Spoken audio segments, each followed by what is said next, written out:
नमस्कार, आदाब। सरहद के 2 रुख के शुमारे में आप सभी नाजरीन का इस्तकबाल है। आइए सबसे पहले नजर डालते हैं सुर्खियों पर।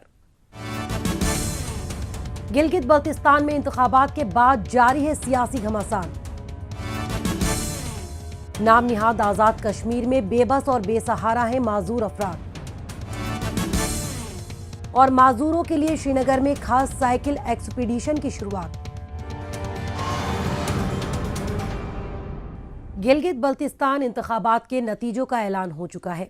बड़ी तादाद में सीटें जीतने में नाकाम रहने के बाद अब तहरीक-ए-इंसाफ जमात ने सियासी गुणा भाग तेज कर दिया है और दूसरी जमातों के लीडरान को अपने पाले में खींचने में लगी है। इस बीच वक्त बीतने के साथ इस बात का खुलासा भी हो रहा है कि किस तरह की तिकड़म लगाकर तहरीक-ए-इंसाफ थोड़ी बहुत सीटें जीतने में कामयाब रही। इस दरमियान जिन लोगों को जबरन हराया गया है उनकी मुखालफत गुज़िश्ता कई रोज से जारी है और वो पूरी सरकारी मशीनरी को ही कटघरे में खड़ा कर रहे हैं। इन लीडरान को उनकी जमात के आला रहनुमाओं का भी पूरा ताउन मिल रहा है। इसलिए ऐसा लगता है कि इंतखाबी रिगिंग की गूंज अभी लंबे वक्त तक सुनाई देती रहेगी। गिलगित बल्तिस्तान के इंतखाबात जैसे तैसे निपट गए, लेकिन सियासी रस्साकशी अभी भी जारी है और इस अमा कि उन्हें जानबूझकर धांधली के जरिए हराया गया है। इन कैंडिडेट्स के निशाने पर तमाम बड़े इदारे और रहनुमा हैं। कोई सीधे सीधे पाकिस्तानी फौज को अपनी हार का कसूरवार ठहरा रहा है, तो कोई इंतखाबी कमीशन को, तो कोई इस्लामाबाद से आए वजीरों को। हालांकि इनमें एक नाम शुरू से ही चर्चा में रहा है और वो है वजीर उमूर कश्मीर अली अमीन गंडापुर, जिन्हें खास तौर से तहरीक-ए-इंसाफ को हर कीमत पर जिताने के लिए यहाँ भेजा गया है और उन्होंने ये किरदार बखूबी निभाया है।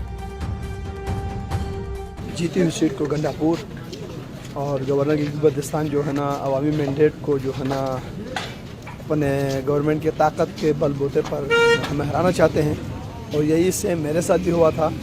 मैं उसी केस में 2015 में भी जीता, 2017 में भी इलेक्शन लड़ा और मुझे इसी साजिश के तहत गंडापुर और गवर्नर ने आउट किया था। और हम समझते हैं एक पुरअमन एहतजाज है, अवामी मैंडेट पाकिस्तान पीपल्स पार्टी के साथ है। ये ताकत के बलबूते पर हमारे मैंडेट को चुराना चाहते हैं और हम इसको मौका नहीं देंगे। और हम समझते हैं अगर हमारे कायदीन अभी अंदर बैठे हैं वो निकलेंगे तो हम पूरे गिलगित बल्तिस्तान में एहतजाज को बढ़ाएंगे। पाकिस्तान पीपल्स पार्टी के आला रहनुमाओं की खेद जायज़ है, क्योंकि तहरीक-ए-इंसाफ ने इंतखाबात जीतने के लिए हर मुमकिन हरबा अपनाया। इंतखाबात के बाद भी ये खेल जारी है और इस्लामाबाद का दबाव रंग ला रहा है। मुख्तलिफ कैंडिडेट्स ने तहरीक-ए-इंसाफ जमात में शामिल होना शुरू कर दिया है। मुश्ताक हुसैन, राजा नासिर अली खान, वजीर मोहम्मद अब्दुल हमीद, हाजी शाह बेग और इनके अलावा भी ऐसे बहुत से उम्मीदवार हैं जिन्होंने पीटीआई का दामन थाम लिया है। खास बात यह है कि हर तस्वीर में आपको गंडापुर साहब जरूर दिख जाएंगे, जो गुज़िश्ता कई महीने से इस्लामाबाद से यहाँ आकर डटे हुए हैं।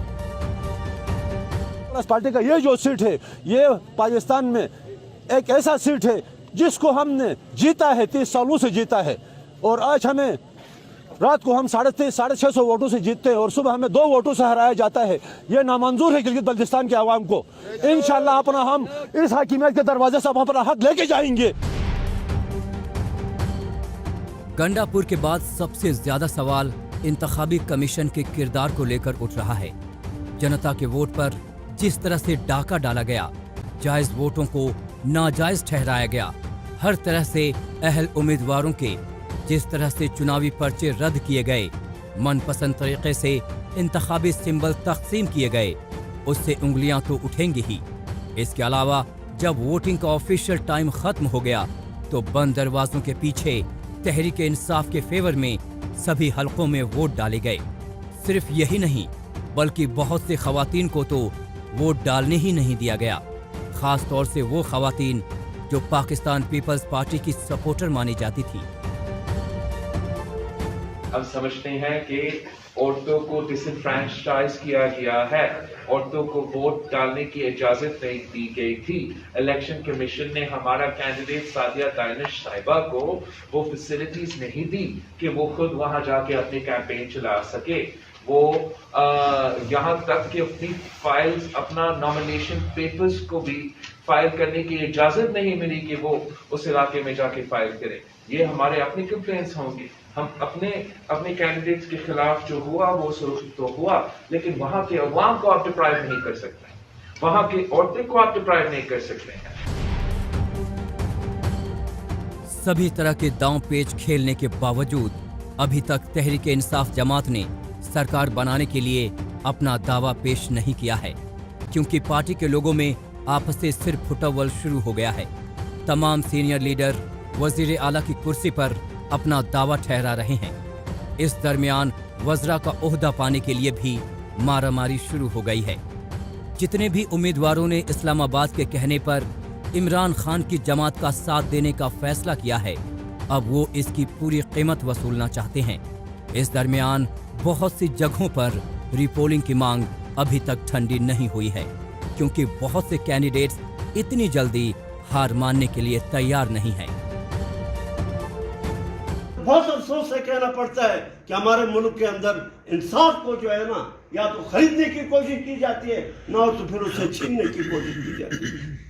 तो मुझे बहुत अफसोस है कि भाई छोटे छोटे मुलाजिम हमारे और छोटे छोटे लोग जो हैं मुल्क की तरक्की और मुल्क की सलामती के बारे में नहीं सोचते। वो सिर्फ अपने अफसर के एक मामूली सी बात को लेकर मुल्क के मैंडेट को फरोख्त करते हैं। मेरे साथ ऐसा हुआ है, मैं इसलिए आप लोगों के पास आया हूँ। गिलगित बल्तिस्तान के सियासी नतीजों ने एक बार फिर से ये बात साबित कर दी है कि इस इलाके में विजेता वही होता है जिस जमात की हुकूमत इस्लामाबाद में होती है। पिछली बार जब नवाज शरीफ इख्तिदार में थे, तब उनकी पार्टी यहाँ से जीतने में कामयाब हुई थी और हाफिजुर रहमान वजीर आला बने थे, जबकि उससे पहले जब आसिफ अली जरदारी साहब की हुकूमत थी तो यहाँ से पीपीपी को कामयाबी मिली थी और सैयद मेहदी शाह के सर पर वजीर आला का सेहरा सजा था। हालांकि किस्मत का खेल तो देखिए कि इस बार के इंतखाबात में ये दोनों ही साबिक वजीर आला अपनी पार्टी को जिताना तो दूर की बात रही, खुद अपनी सीट बचाने में भी कामयाब नहीं हो सके। जाहिर सी बात है कि यहाँ जीत हार का खेल काफी हद तक आईएसआई की मर्जी और इस्लामाबाद के आशीर्वाद से तय होता है, उम्मीदवार की सलाहियत से नहीं।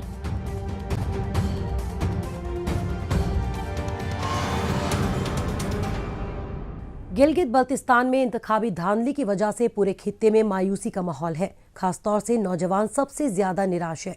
बहरहाल लौटते हैं जम्मू कश्मीर। यहाँ Mahatma Gandhi National Rural Employment Guarantee Act यानी एमजी नरेगा जैसे कौमी मंसूबे के जरिए मुख्तलिफ देही इलाकों में मकामी अवाम को रोजगार मुहैया करवाया जा रहा है। साथ ही ग्राम पंचायतों में छोटे बड़े कामों को इन लोगों से पूरा करवाकर इन इलाकों की तरक्की को भी यकीनी बनाया जा रहा है। हर हाथ को काम मिल सके, इसके मद्देनजर अलग अलग ग्रास रूट लेवल पर इस दूरअंदेशी मंसूबे पर काम किया जा रहा है। पेश है हमारी रिपोर्ट। गुज़िश्ता कुछ बरसों के दौरान जम्मू कश्मीर के मुख्तलिफ देही इलाकों की तस्वीर में तेजी से बदलाव लाया जा रहा है, जिसमें मरकजी हुकूमत और मकामी इंतजामिया की संजीदा कोशिशें बड़ी वजह हैं।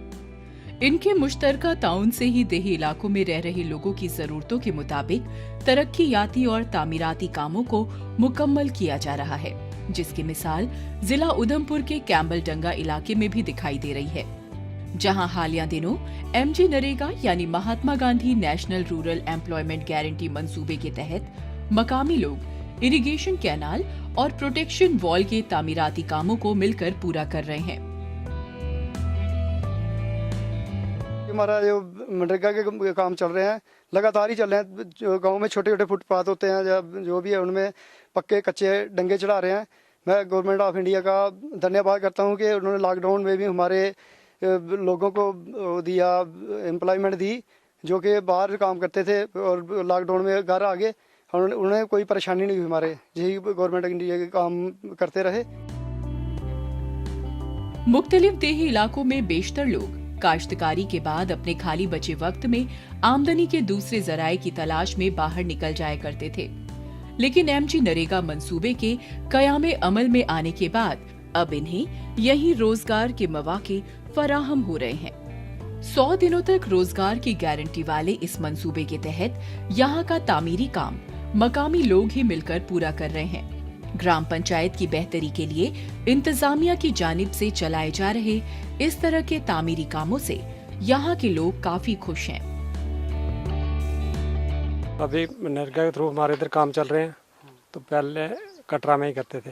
अब कटरा लॉकडाउन की वजह से काम बंद है, तो कोई काम शाम नहीं चल रहा है, तो इधर यही अपने घर में दिहाड़ी शाड़ी का जो मनरेगा थ्रू काम कर रहे हैं। सही है, थोड़ा बहुत रोजगार चल रहा है जो भी है। जम्मू कश्मीर के मुख्तलिफ देही इलाकों की तरक्की में MG नरेगा मंसूबा अहम किरदार अदा कर रहा है। सरकारी आदादो शुमार के मुताबिक इसके तहत जम्मू कश्मीर के 20 अजला को कवर किया गया है। इसके अंदर तकरीबन 289 ब्लॉक्स आते हैं। इस मंसूबे के जरिए तकरीबन 4,352 ग्राम पंचायतों के मुख्तलिफ तामीरी काम पूरे किए जा रहे हैं। जम्मू कश्मीर में इस मंसूबे के तहत तकरीबन 13 लाख से ज्यादा लोगों को जॉब कार्ड्स मुहैया करवाए गए। इस मंसूबे से 22 लाख से ज्यादा कामगार जुड़े हुए हैं। तकरीबन 9.55 लाख जॉब कार्ड्स फाल हैं और 15.05 लाख के करीब एक्टिव वर्कर्स हैं। हमारी पंचायत जो है जहां 1 से लेके 11 तक हमने कोई भी वार्ड ऐसी नहीं छोड़ी है जहां काम नहीं है। हर वार्ड में जैसे नियरेस्ट 4 वार्डें हमारी पड़ती हैं ऊपर के एरिया में, तो 4 वार्डों में भी हमारे 2-3 काम चल रहे हैं। 2 काम जहां हो गए, वार्ड नंबर 8 में भी हमारा काम है, वार्ड नंबर 11 में भी हमारा काम है। और ये मनरेगा हो गई एक स्कीम, इसका तो हमें इतना फ़ायदा हुआ कोरोना के वक्त में कि लोगों को रोज़गार मुहैया हुआ। हम धन्यवाद करते हैं मोदी जी का, सेंट्रल गवर्नमेंट का, कि ऐसी स्कीमें आगे हम ये उम्मीद रखते हैं कि इससे भी ज़्यादा काम आए, जिससे लोगों को कोई परेशानी ना हो। कोरोना वायरस जैसी आलमी वबा की वजह से जारी लॉकडाउन खुलने के बाद जिस तरह से पूरे मुल्क के साथ साथ जम्मू कश्मीर के लोगों को भी रोजगार की जरूरत महसूस होने लगी थी, ऐसे वक्त में यहाँ के लोगों के लिए MG नरेगा मंसूबा काफी मददगार साबित हो रहा है। इन्हें अब काम की तलाश में अपने गांव को छोड़कर बाहर जाने की जरूरत नहीं रह गई है। इसके तहत इनमें से बेशतर अफराद अपने गांव में ही रोजगार हासिल कर रहे हैं और लोगों की रोजी रोटी के साथ साथ इलाके की तरक्की को भी यकीनी बनाया जा रहा है।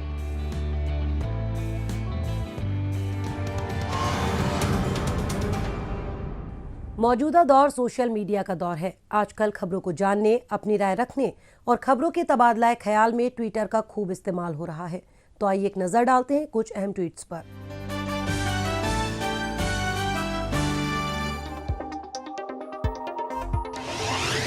सेंगे सेरिंग ने ट्वीट किया है कि गिलगित बल्तिस्तान में काराकोरम यूनिवर्सिटी की तालिबात हालिया रोज एक स्टूडेंट के साथ किए गए जिनसी ज्यादती की मुखालफत में सरापा एहतजाज हुई। फयाक वानी ने ट्वीट किया है कि इजलास के दौरान पाकिस्तान मकबूजा कश्मीर में ताज़ा सूरत हाल के बारे में एक नौजवान लड़के ने सवालात पूछे, लेकिन हुकूमत के लोगों ने इसका जवाब देना भी मुनासिब नहीं समझा। क्या कभी मसूद खान की सरबराही में चल रही हुकूमत मकामी अवाम पर हो रही जुल्म ज़्यादतियों के बारे में बात करेगी? अजीम हुंजई ने ट्वीट किया है कि गिलगित बल्तिस्तान में लोगों के रहनुमा बाबा जान और दूसरे सियासी कारकुनों को रिहा करो। नूरी बदात ने ट्वीट किया है कि वजीर आजम नरेंद्र मोदी ने जम्मू कश्मीर में नगरोटा एनकाउंटर पर रिव्यू मीटिंग की, जिसके नतीजे में पाया गया कि 26/11 की एनिवर्सरी पर दहशतगर्द किसी बड़े हमले की मंसूबा बंदी कर रहे थे। कश्मीर पिवट ने ट्वीट किया है कि मिनिस्ट्री ऑफ कल्चर की जानिब से जिला बड़गाम में रिवायती बांड पाथे थिएटर के 1 माह तक चलने वाले वर्कशॉप का इफ्तिताह किया गया। नेशन फर्स्ट ने ट्वीट किया है कि बॉर्डर रोड्स ऑर्गेनाइजेशन के एहलकार श्रीनगर से लेह तक की शाहराह को खोलने के काम में मसरूफ है। ये लोग सड़क पर जमी बर्फ की मोटी चादर को हटाने में मसरूफ है, जो सड़क को बेहद फिसलनदार और खतरनाक बनाती है। नाम निहाद आजाद कश्मीर में गुर्बत, बीमारी और फाका कशी बेशतर आवाम की जिंदगी बनी हुई है। गरीब का जीना मौत से भी अबतर है। यूं तो यहाँ हर खास आम परेशान है, लेकिन जो लोग माजूर हैं उनकी जिंदगी किन मुसीबतों में कट रही है, इसका तो बस तसव्वुर ही किया जा सकता है।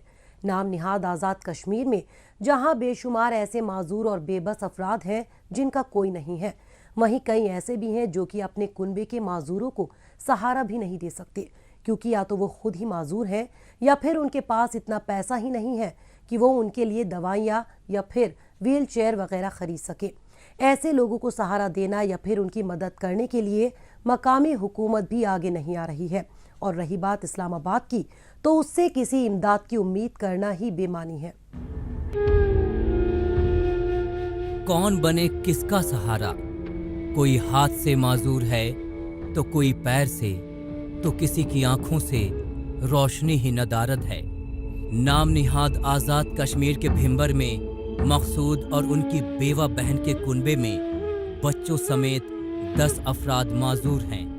पैदाइशी माजूर इलाजो मुआलजे के लिए भी तरस रहे हैं। माजूर होने की वजह से जहां ये लोग चल नहीं पा रहे हैं, तो वहीं गरीबी इन्हें जीने नहीं दे रही। गुर्बत की वजह से इनकी जिंदगी बिल्कुल ही बदतर हो गई है। न खाने के पैसे हैं और न ही डॉक्टरी इलाज के। ऐसे में ये लोग खुद को बिल्कुल लाचार महसूस कर रहे हैं। अगर ये गुरबत ना आवे तो बच्चों का कोई इलाज मुआवजा जे वो गप्छ है मतलब बंदा करता है, लेकिन इस गुरबत की वजह तो इन्होंने किधरे चेकअप नहीं करा सके। इस कुनबे की बेबसी ऐसी है कि कई बार तो यहाँ चूल्हा भी नहीं जलता। मजबूरी में घर के सभी फर्द फाका कशी करते हैं। आस पड़ोस के लोगों की मेहरबानी हुई तो इन्हें खाने पीने का सामान मुहैया हो जाता है, लेकिन रोज रोज मेहरबानी की नेमत भी भला कहाँ तक बरस सकती है। गुर्बत की गिरफ्त में बुरी तरह से घिरे इस घर में केवल खालिद ही ऐसा खुशनसीब है जो माजूर नहीं, लेकिन उसकी बदनसीबी तो देखिए कि चाहकर भी वो अपने अहले खाना का पेट नहीं भर सकता। हुकूमत इनकी कुछ मदद नहीं करती और वसाइल की कमी मानो उसे भी माजूर बना चुकी है। मेरे भाई और एक बहन, उनके बच्चे, बीवी, बच्चियाँ, तकरीबन ये 10 अफराद हैं जो माजूर हैं। इनका इलाज मुआलजे के लिए हमारे पास इतने वसाइल नहीं कि हम जो है इलाज करवा सकें। नाम निहाद आज़ाद कश्मीर में कुछ पैदाइशी माजूर हैं तो कुछ को हादसों ने अपाहिज बना दिया है। वहीं कुछ ऐसे भी हैं जो जन्म से ही किसी बीमारी की चपेट में आ गए, जिस वजह से उनका जिस्मानी विकास सही तरह से नहीं हो सका। इन लोगों की बहबूदी के लिए कागजों पर तो हुकूमत के पास बहुत से मंसूबे हैं, लेकिन बेशतर मामलों में इनकी दरखास्त सरकारी फाइलों में पड़े पड़े ही दम तोड़ देती है। इन्हें 1 रुपए की माली इमदाद भी हुकूमत की जानिब से मुहैया नहीं होती। एक तो जिस्मानी तौर पर लाचारी और ऊपर से हुकूमत की बेरुखी ने इन्हें और भी मायूस कर दिया है। अगर हुकूमत इनकी और इनके जैसे हजारों माजूरों की तरफ तवज्जो देती तो इनकी जिंदगी में भी रंग भर सकते हैं। कई हुक्मरानों के आगे अपनी दरखास्त पेश कर चुके माजूरों की किसी भी हुकूमत के दौर में सुनवाई नहीं हुई। यहाँ जो भी हुक्मरान आता है वो सिर्फ झूठी तसल्ली ही देता है। कितने ऐसे मजबूर लोग होते हैं जो तड़प रहे होते हैं, लेकिन वो बेचारे बेबस होते हैं, उनकी फरियाद कोई सुनने वाला होता नहीं है। जो भी हुक्मरान आता है वो यही कहता है कि हम आपको ये करेंगे वो करेंगे। जब वो अपने 4 दिन लगा के जो है ना चला जाता है तो फिर बाद में हमें फिर मायूसी होती है। नाम निहाद आज़ाद कश्मीर की हुकूमत माजूरों की कितनी हमदर्द है, इसका अंदाज़ा गुज़िश्ता बरस उस वक्त हो गया था जब मुजफ्फराबाद की सड़कों पर एहतजाज कर रहे माजूरों और उनके अहले खाना को अपनी बात कहने तक का मौका नहीं दिया गया था। इतना ही नहीं बल्कि माजूरों के साथ आए उनके घर वालों से बदसलूकी भी की गई। आज भी ये अपना हक पाने को तरस रहे हैं। हुकूमत ने इन्हें मुआवजा देने का जो वादा किया था वो अब भी वादा ही है। सही कहें तो हुकूमत के पास इनकी बेहतरी का कोई मंसूबा है ही नहीं। चैनलों पे दिखाते हैं कि हम ये कर रहे हैं, ये कर रहे हैं। क्या कर रहे हैं? हुकूमत हमारे लिए क्या कर रही है? अभी तक हमारे सर पे छत नहीं दिया उन्होंने। हम लोग किधर जाए? मेरे बड़े भाई हैं जो वो भी डिसेबल हैं, और हुकूमत ने क्या किया अभी तक? हुकूमत से हमारा ये मुतालबा है कि हम बिकाऊ नहीं है, ना भीख मांग रहे हैं, हमें अपना हक दिया जाए। ये हुकूमत से हमें मुतालबा है। नाम निहाद आज़ाद कश्मीर की हुकूमत न तो आम ज़रूरतमंदों की मदद करती है और न ही माजूरों की। जिस खित्ते में बड़ी तादाद में लोग आज भी बुनियादी सहूलत हासिल करने के लिए तरस रहे हों, जहां आज भी कई किलोमीटर तक कोई भी स्कूल और अस्पताल नजर न आता हो, उस इलाके के पिछड़ेपन और वहां के हुक्मरानों की बदनीयती का अंदाज़ा लगाना कोई मुश्किल काम नहीं है। माजूरों के लिए अगर कभी गलती से कुछ फंड रिलीज भी हो जाए तो बदउनवानी की वजह से वो पैसा इसके सही हकदारों तक नहीं पहुंचता। इसे कहते हैं अंधेर गर्दी का निजाम। मजदूरों का हक, मजदूरों का हक, मजदूरों का हक, गरीबों का हक, गरीबों का हक। नाकिस पॉलिसी और पाकिस्तान के काबिज इलाकों में बदउनवानियों के सबब नाम निहाद आज़ाद कश्मीर में रह रहे माजूर अफराद को कोई पूछने वाला भी नहीं है, जो अपना हक हासिल करने के लिए दर बदर भटकने पर मजबूर हैं। नाम निहाद आज़ाद कश्मीर में माजूर अफराद की जद्दोजहद को देखने के बाद अब वापस लौटते हैं जम्मू कश्मीर। यहाँ मरकजी हुकूमत और जम्मू कश्मीर इंतज़ामिया की जानिब से मुआशरे के दूसरे लोगों की तरह ही दिव्यांगजनों को भी आगे बढ़ने के भरपूर मौके मुहैया करवाए जा रहे हैं। समाज में इनके किरदार को मजबूत बनाने के लिए हिफाजती अमला भी अपना ताउन दे रहा है। इस सिमत में हालिया दिनों बॉर्डर सिक्योरिटी फोर्स यानी BSF की जानिब से कश्मीर से लेकर कन्याकुमारी तक माजूरों के लिए खास साइकिल एक्सपीडिशन का इफ्तिताह किया गया। पैरा साइकिलिस्टों के हौसलों को सलाम करती पेश है हमारी रिपोर्ट। ये है श्रीनगर का निशाद बाग, जहां बॉर्डर सिक्योरिटी फोर्स की जानिब से कश्मीर से कन्याकुमारी तक इन्फिनिटी राइड 2020 नामी खास प्रोग्राम का एहतमाम किया गया। इसमें हिफाजती अमले में अपनी खिदमात अंजाम देने के दौरान जिस्मानी अजा गंवा चुके जांबाजों के साथ आम माजूरों ने भी शिरकत की। ये 30 खास साइकिलिस्ट मुल्क के एक छोर से दूसरे छोर यानी कश्मीर से कन्याकुमारी तक का तकरीबन 3080 किलोमीटर लंबा रूट साइकिल से तय करेंगे। सफर में मिलने वाले रोमांच को लेकर ये सभी लोग काफी जोशो खरोश से लबरेज दिखाई दिए। इस तरह के इवेंट्स जो हैं न सिर्फ हमारे जज्बे को मजबूत करते हैं, जो दिव्यांगजन हैं उनको एक प्रेरणा देते हैं, लोगों को प्रेरणा देते हैं, बल्कि इस तरह के स्पोर्ट्स से जो एक स्पोर्ट्समैन स्पिरिट डेवलप होती है वो एक डिफरेंट टाइप की फीलिंग है। ये एक सभी पैरा एथलीट्स के लिए मैसेज है कि मतलब they can do well if मतलब उनके मतलब वो मन के डर को निकाल दे, and if they can participate in such expedition so they will gain confidence. Paracycling expedition में शामिल खिलाड़ियों की हौसला अफजाई के लिए खुद BSF के डायरेक्टर जनरल ने मौके पर आए दीगर अफसरान के साथ साइकिलिंग की। एक्सपीडिशन के पहले मरहले के तहत खिलाड़ियों ने श्रीनगर में ही मुख्तलिफ जगहों पर साइकिलिंग की, जिसमें डल झील के आसपास के खूबसूरत इलाके भी शामिल रहे। इस इवेंट में शामिल माजूरी में मुब्तला अफराद ने अपनी जिस्मानी कमजोरियों को शिकस्त देते हुए जमकर साइकिल चलाई। इससे पहले भी मैंने लॉन्ग राइड करी हुई है 2000 किलोमीटर 1500 किलोमीटर, बट ये 4000 किलोमीटर मेरे लिए नया है। कुछ ना कुछ सीखने को मिलेगा, हर एक राइड में हमें कुछ ना कुछ सीखने को ही मिलता है। लोगों को भी मैसेज आता है कि लोग मोटिवेट होते हैं फिटनेस के लिए। जैसे अपने पैरा में बिल्कुल भी अवेयरनेस नहीं है, लोग हार मान लेते हैं, पैर कट गया, हाथ कट गया, अब हम तो बेकार हो गए, कुछ कर नहीं सकते। तो कर तो सब कुछ सकते हैं, बस आपके अंदर पॉजिटिविटी होनी चाहिए। You can do. जैसे मैं 2010 में एक्सीडेंट हुआ था, मैं 16 साल का था। उसके बाद मैंने कई सारे रिकॉर्ड बनाए, Guinness Book of World Record, International Book of Record, Limca Book of Record, India Book of Record, Asia Book of Record. हिफाजती अमले की जानिब से 40 दिनों तक चलने वाले ये इवेंट इन खिलाड़ियों को अपनी काबिलियत और दिल में छिपे खेल के जुनून को दिखाने का खास प्लेटफॉर्म साबित होगा।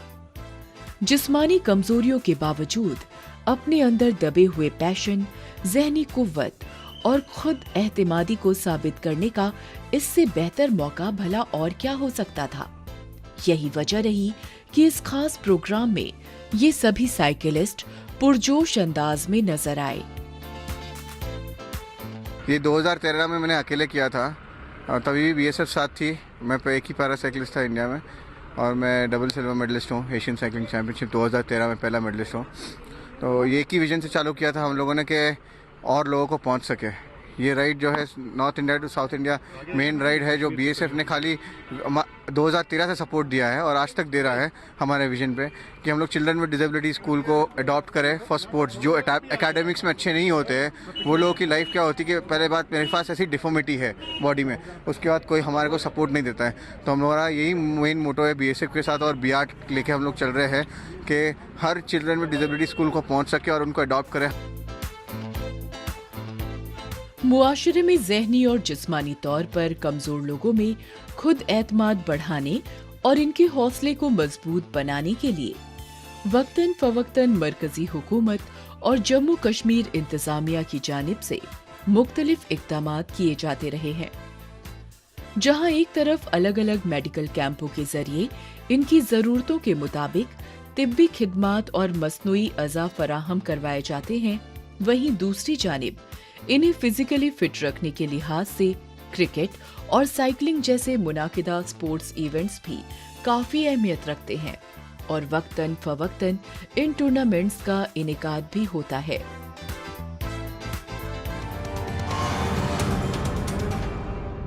नाजरीन, इसी के साथ हमें दीजिए इजाजत। अगले हफ्ते इसी दिन इसी वक्त फिर होगी मुलाकात। तब तक के लिए नमस्कार, खुदा हाफिज।